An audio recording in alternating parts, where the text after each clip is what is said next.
Salam gənclər, 2025-ci ilin son 4 açıq sualını yazaq. İlk öncə 2-3 ballıq açıq sualdır. Sonra isə 4 ballıq 40-cı və 41-ci suallara baxırıq. Onlar da 4 baldır.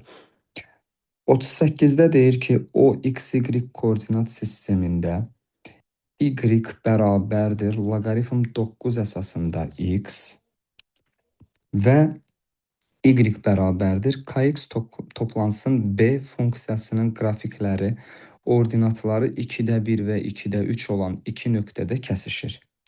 K toplansın b-nin cəmi nəyə bərabərdir? Sual budur. Bunu müəyyən etməliyik. Gəlin baxaq. İlk öncə gəlin deyək ki, misal üçün ordinatları verib yazaq y1 bərabərdir. y1 bərabərdir 2-də 1-ə. y2 isə bərabərdir 2-də 3-ə. 2-də 3-ə. Biz bilirik ki, y bərabərdir loqaritm 9 əsasında x-ə. Yazaq. Y bərabərdir loqaritm 9 əsasında x-ə. İlk öncə y1-i yazaq, yəni 2-də 1-i yazaq. 2-də 1 bərabərdir loqaritm 9 əsasında x-ə. Biz də öncəki suallarda da qeyd etmişdik, orada düsturları, loqaritmlə bağlı düsturlar yazmışdıq. Demişdik ki, misal üçün loqaritm a əsasında x əgər b-dirsə, x-i müəyyən etmək istəyiriksə, yazırıq x bərabərdir a üstü b. Eyni bu düsturla açaq. Loqaritm 9 əsasında x 2-də 1-dirsə, x-i müəyyən etmək istəyiriksə, yazırıq 9 üstü 2-də 1. Yəni kök altında 9. Misal üçün biz bilirik ki, a üstü 2-də 1 əslində kökün altında a-dır. Burada görünməyən 2 var. İndi baxın davamına. Gəlin biz deyək ki, x bərabərdir 3-ə. Deməli, əgər y1 2-də 1-dirsə, qeyd edim, y1 2-də 1-dirsə, x1 3-dür. İndi baxaq bura. y2 2-də 3-dür. İndi yazaq. Yenə loqaritm 9 əsasında x bərabərdir 2-də 3-ə. Və x nəyə bərabərdir? 9 üstü 2-də 3. 9 üstü 2-də 3. Bunu da bu cür yazırıq. Misal üçün 2-də 3 nə deməkdir? 2-də 1 vuraq 3. Kök altında 9, 2-də 1-i götürürük kök altında. Bir də 3 yazırıq. Kök altında 9-dan çıxır 3, onun da kubu 27. Deməli, y2 də əgər 2-də 3-dürsə, o zaman x2 nəyə bərabərdir? 27. Baxın, bundan sonra nə edirik? Gəlirik bura. Y bərabərdir kx toplansın 9-a. Yazaq. Y bərabərdir kx toplansın b. İndi y-i bilirik, x-i bilirik. Sadəcə yazıb k ilə b-yi müəyyən etməliyik. Birinci y1-i yazaq. Y1 2-də 1-dir. 2-də 1 bərabərdir. x1 də, bu y1-dir, bu x1-dir. x1 də 3-dür. Yazaq. 3k toplansın b. Bu birinci tənliyimizdir. İkinci tənlikdə isə bizə deyir ki, y2 2-də 3-dür. Yazaq. 2-də 3 bərabərdir. X-in yerinə nə yazırıq? 27. 27k toplansın b. Misal üçün, mən birinci tənlikdə desəm ki, b bərabərdir 2-də 1 mənfi 3k.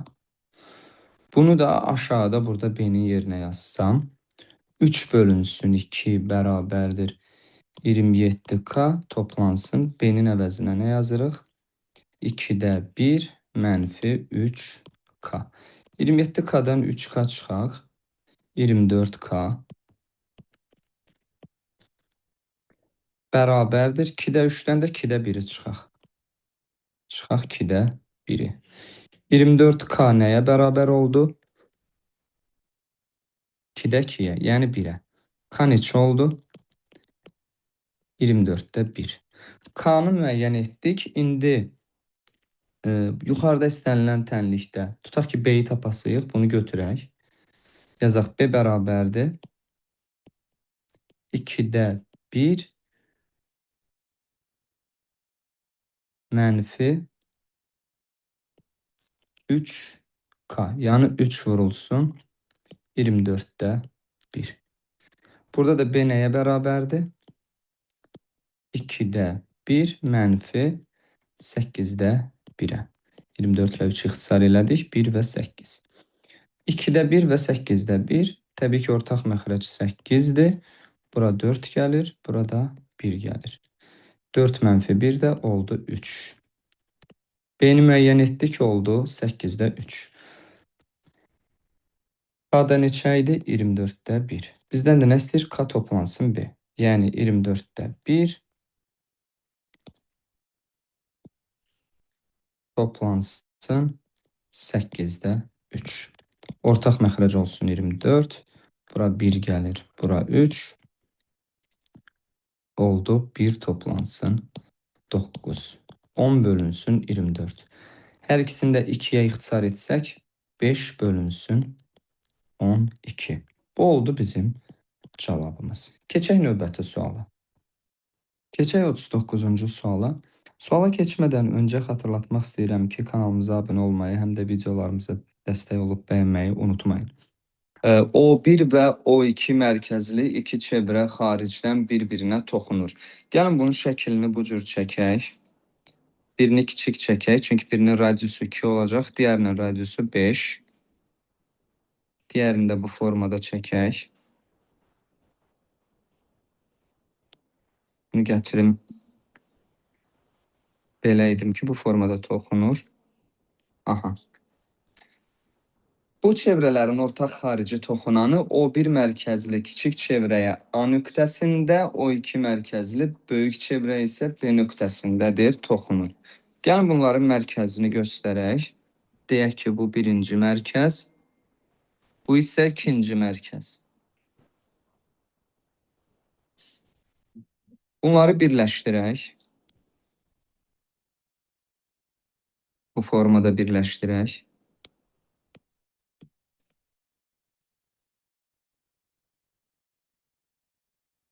Kiçik radiusa 2 deyir, böyük radiusa 5 deyir. Buna da 5 yazaq.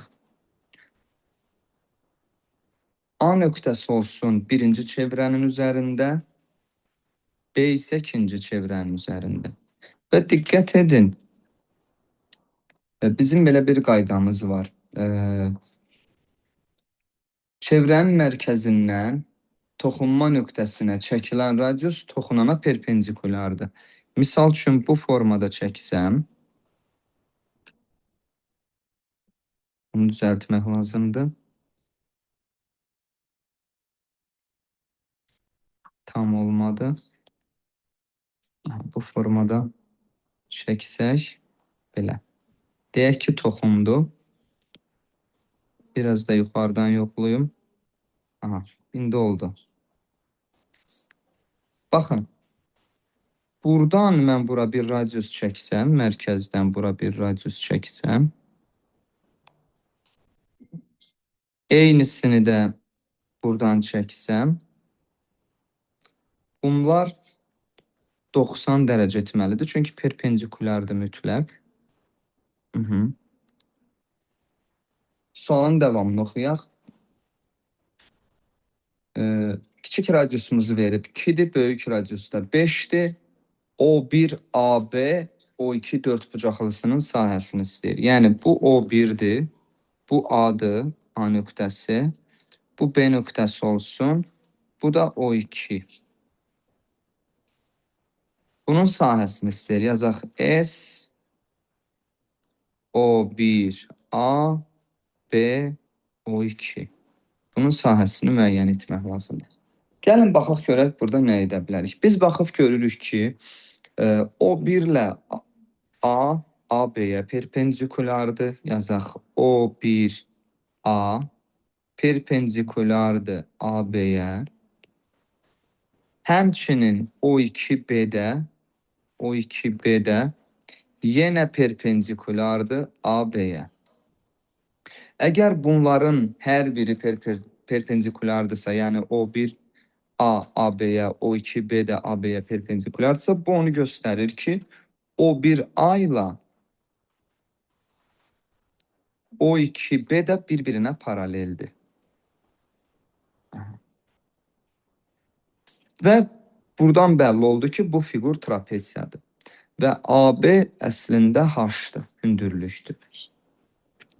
Yəni bunu mən bu formada çəksəm, kənardan yenisini çəkim. Baxın, bu formada çəksəm, elə bil ki, O2B oturacaq olur bu formada. Bu AB-dir. Bu O1A-dır. Bu O1A-dır. Bu da O1 ilə O2-dir. Radiusların birləşməsidir. Elə bil bu formada yazaq. Bu O2, B, bu A, bu da O1. Aha. İndi gəlin davamına baxaq. Radiuslar 2 ilə 5 olduğuna görə O1, O2 parçası 7 olur. Bura 7 olur. O1A yenə radiusdur. Bura 2 yazırıq. O2B də yenə radiusdur. 5 yazırıq. Burada olsun 5. Bu da H-dır. Bunu bilmirik. Hündürlükdür. Və bizdən bu fiqurun sahəsini istəyir. Trapesiyanın sahə düsturu nədir? S nəyə bərabərdir? A toplansın B bölünsün 2 vuraq H-a. Budur sahə düsturumuz. A ilə B-yi bilirik. A 5-dir. B 2-dir. 5 toplansın 2 bölünsün 2. H-ı bilmirik. Vuraq H-a. İndi biz H-ı müəyyən edəsirik. H-ı müəyyən etmək üçün gətirin biz buradan bir dənə hündürlük çəkək. O1 buradan bir hündürlük çəkək bu formada. Və buna deyək H nöqtəsi. Diqqət edin, buradan bura 2-dir. Onda burada 2-dir. 5-dən 2 çıxsaq nə qalır? 3. Deməli, OH parçası, O2H parçası bura 3 oldu. Kasetdir. 7 hipotenuzdur. Digər, yəni kaseti tapmaq üçün, H-ı tapmaq üçün Pifagor teoremindən istifadə edirik. Bu ikisi eynidir. Yazırıq H bərabərdir. Kökün altında 7-nin kvadratı mənfi 3-ün kvadratı və 49 mənfi 9. Bu da elədir kök altında 40. Kök altında 40-ı mən belə yaza bilərəm. 4 vuraq 10, yəni 2 kök altında 10. Bu oldu bizim hündürlüyümüz. İndi burada düsturun yerinə yazırıq. 7 bölünsün 2, 5 ilə 2-yi topladım, 7 bölünsün 2, vuraq aşağı, yəni 2 kök 10-a. 2-lər ixtisar oldu, 7 kök altında 10, bu da oldu bizim cavabımız. Keçək növbəti suala. 40-cı sual. Baxaq görək nə deyir sualda. Sualda deyir, Azərbaycan dilində tərcümə elək. Kursdakı oğlanların və qızların sayını göstərən dairəvi diaqramda qızlara uyğun sektorun mərkəzi bucağı, oğlanlara uyğun sektorun mərkəzi bucağından 30 dərəcə böyükdür. Misal üçün, bir dairəvi diaqram düzəltsək, belə.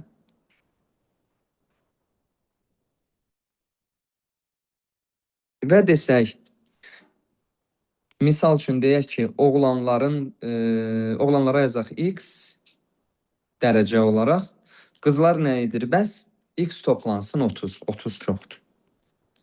X toplansın 30. Cəmdə neçə dərəcə olmalıdır bu? Dairə olduğuna görə 360 dərəcə. 2x toplansın 30 bərabərdir 360 dərəcəyə. O zaman 2x bərabərdir 360 mənfi 30. 330. X də bərabərdir 332-yə bölək 165 dərəcə. Deməli, oğlanları biz göstəririk 165 dərəcə, qızları isə göstəririk 100, üzərinə 30 artırırıq 195 dərəcə. Bunu burada da göstərsək, necə göstəririk? Bura olsun mərkəz, mərkəzdən belə radius çəkək.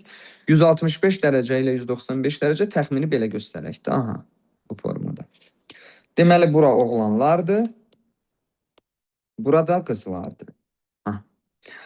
Bura olsun 165 dərəcə. Burada 195 dərəcə. Bu formada. İndi davamını oxuyaq. Deyir ki, əgər onların ümumi sayı 75-dən böyük 2 rəqəmli ədəddirsə, yəni oğlanlarla qızların birlikdə sayı 75-dən böyük 2 rəqəmli ədədlə ifadə olunarsa, bu kursda cəmi neçə qız və neçə oğlan oxuyur. İndi gəlin baxaq oğlanların qızlara olan nisbətinə. Qeyd edək ki, misal üçün oğlanlar bölünsün qızlar. Dərəcə olaraq yazaq, 165 dərəcə bölünsün 195. İkisini də 15-ə ixtisar etsək, yuxarıda qalır 11, məxrəcdə də 13. Oğlanların qızlara nisbəti 11 bölünsün 13-dürsə, mən oğlanları 11K, qızları da 13K yaza bilərəmmi? Yazdıq. İndi baxın. Bunların ümumilikdə cəmi neçə oldu? 24K. Biz də bilirik ki, bu 24K neçədən böyükdür? 75-dən böyükdür. 24K böyükdür 75-dən və 75-dən böyük 2 rəqəmli ədəddir deyir. Yəni 100 ola bilməz. Maksimum neçə ola bilər? 99. Onda yazaq 24K böyükdür 75-dən, kiçikdir, bərabərdir 99-a. İndi bura baxın, K-nın əvəzinə gəlin yoxlayaq. K-nın əvəzinə biz 1 yaza bilərikmi? Xeyr. Çünki bura 24K edir, 75-dən böyük olmur. 2 yaza bilərikmi? Xeyr. 3 yaza bilərikmi? 72-dir. Olmur. Ancaq 4 yaza bilərik. Deməli, K-nın yerinə biz 4 yazsaq, həqiqətən də 24 dəfə 4 neçədir? 96 75-dən böyükdür, 99-dan da kiçikdir. K-nın yerinə 5 yazsam 75-dən böyük edir, ancaq 99-dan da böyük edir. Deməli, K 5 ola bilməz. K oldu, ancaq 4. Oğlanlar 11K idi. 11 vuraq 4, 44. Qızlar da 13K idi. 13 vuraq 4, 52. Cavab oldu 44 və 52. Və keçək sonuncu 41-ci suala, 4 ballıq sualdır. Burada da deyir ki, bütün elə tam x və y ədədlər cütünü tapın ki, onlar üçün loqaritm 7 əsasında, baxın, loqaritm 7 əsasında x kvadrat mənfi y kvadrat müsbət 4 bərabər olsun 1 mənfi loqaritm 7 əsasında x toplansın 3y. Gəlin baxaq. İlk öncə biz bunları bir yerə yığaq. Deyək ki, loqaritm 7 əsasında x kvadrat mənfi y kvadrat müsbət 4.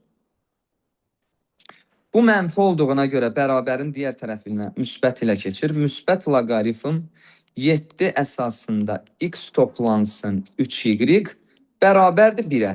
İlk öncə bunu yazaq. Bundan sonra biz bilirik, öncəki suallarda da düstur göstərdik. Biz bilirik ki, loqaritm a əsasında x misal üçün b-dirsə, x bərabərdir a üstü b-yə. Burada indi biz yazırıq, hələ bundan öncə toplama var, birinci buna baxaq. Toplamada biz bilirik ki, misal üçün bunda düsturunu yazım. Loqaritm deyək ki, a əsasında b toplansın loqaritm a əsasında c. Biz bilirik ki, bu loqaritm a əsasında b vurulsun c deməkdir. Çıxmada da bölürük. İndi biz bunu yazaq. Loqaritm 7 əsasında x kvadrat mənfi y kvadrat müsbət 4 vurulsun x müsbət 3y-ə. Bunları bir mötərəzənin daxilinə alaq. Bərabərdir 1-ə. Və biz artıq buradan bildik ki, x kvadrat mənfi y kvadrat müsbət 4 vuraq x müsbət 3y bərabərdir 7 üstü 1-ə, yəni 7-yə. İndi baxın gənclər, biz buna diqqət edək. Bizə burada nə deyir? Tapın tam deyir ədədlər olaraq. Yəni x ilə y tam oldu. X ilə y-in yox da, baxın bunların x kvadrat mənfi y kvadrat müsbət 4, bir də x toplansın 3y-in burada cavabı tam olmalıdır. Yəni x ilə y tam istəyir bizdən. Tam olması üçün də biz nə etməliyik? Tam olması üçün 2 ədədin hasili nə zaman 7-dir? Ya 1 vurulsun 7, ya 7 vurulsun 1, ya mənfi 1 vurulsun mənfi 7, ya da mənfi 7 vurulsun mənfi 1. Belə yazsaq cavab 7 olar və bu ədədlər də tam olur. Ancaq burada bir şeyə diqqət edək ki, loqaritm dediyimizə görə, baxın, bu hissələr mənfi ola bilməz. Ona görə də biz mənfi 1, mənfi 7-yi, mənfi 7 və mənfi 1-i ləğv edirik. Bunları götürə bilmərik. Biz baxırıq ancaq ya 1 ilə 7-yə, ya da 7 ilə 1-ə. İndi gəlin bu tənlikləri, sistem tənliyi düzəldəcəyik burada. Gəlin belə yazaq. Deyək ki, ilk öncə yuxarı ilə gedək. X kvadrat mənfi y kvadrat müsbət 4 1 olsun. X müsbət 3y də 7 olsun. Yəni bu ikisinin hasili 7 etməkdən ötəri. Bundan sonra nə yazırıq? Sistem tənliyi oldu mu? X-i əvəz edək, deyək ki, x bərabərdir 7 mənfi 3y. Və yuxarıda x kvadratın yerində yazaq. 7 mənfi 3y-in kvadratı mənfi y kvadrat müsbət 4 bərabərdir 1-ə. Bunu müxtəsər vurma düsturu ilə açaq. 49 mənfi 2ab döymü? 42y müsbət 9y kvadrat mənfi y kvadrat. 4-dən də 1-i çıxaq, 1-i bu tərəfə mənfi ilə gətirək. Müsbət 3 bərabərdir 0 yazaq. İndi diqqət edin. Nə yazırıq burada? Bu bizim hələ ki birinci həlimizdir. Bunu da qeyd edim. Birinci həl. Burada yazaq 9y kvadratdan y kvadrat çıxsaq 8y kvadrat qalır. Mənfi 42y yazırıq olduğu kimi mənfi 42y. 49 ilə də 3-ü toplasaq neçədir? 52. Bərabərdir 0-a. İndi biz burada nəyə baxmalıyıq? Bu oldu mu kvadrat tənlik? Diskriminanta baxmalıyıq. Diskriminant nəyə bərabərdir? B kvadrat mənfi 4ac. B-miz nədir? Gəlin hələ ilk öncə bunu hamısını 2-yə ixtisar edək. Yazaq 4y kvadrat mənfi 21y müsbət 26. Hamısını 2-yə böldüm. İndi B-nin yerinə nə yazırıq? 21-in kvadratı. Mənfi 4 vuraq A, yəni 4. A-mız 4-dür. B-miz də, C-miz də 26-dır. Bu 21-in kvadratıdır. Burada diskriminant uzun-uzun yazmayayım, edəcək 25. Bundan sonra nəyi müəyyən etməliyəm mən? Y1 ilə Y2. Yazaq, Y1 nəyə bərabərdir? Mənfi B, düsturumuz belədir da, müsbət kök altında D bölünsün 2A-ya. B-miz neçədir? Mənfi 21. Burada da mənfi müsbətə çevrilir. Müsbət 21, müsbət D, yəni kök altında 25-dən nə çıxır? 5.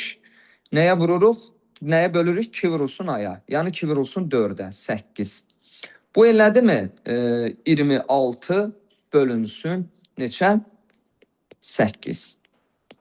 Bunu da mən 2-yə ixtisar etsəm 13 bölünsün 4. Y1-imiz oldu 13 bölünsün 4. Y2 nə olur bəs?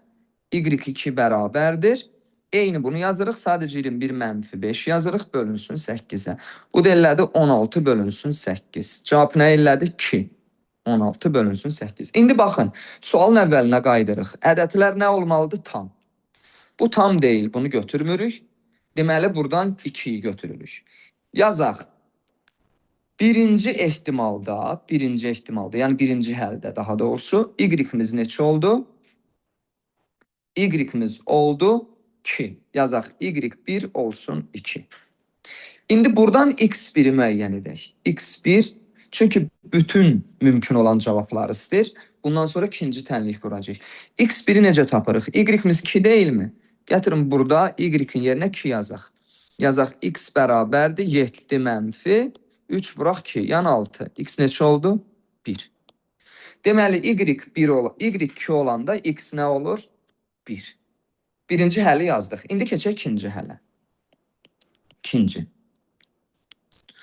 İkincidə isə rəngi dəyişim ki, qarışmasın.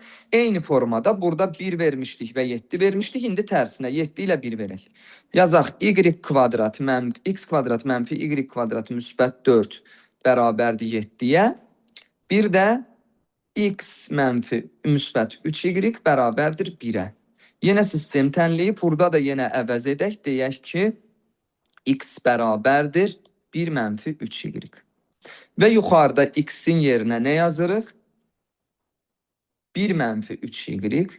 Yazaq, bax, burada x-in yerinə 1 mənfi 3y-in kvadratı mənfi y kvadrat 4.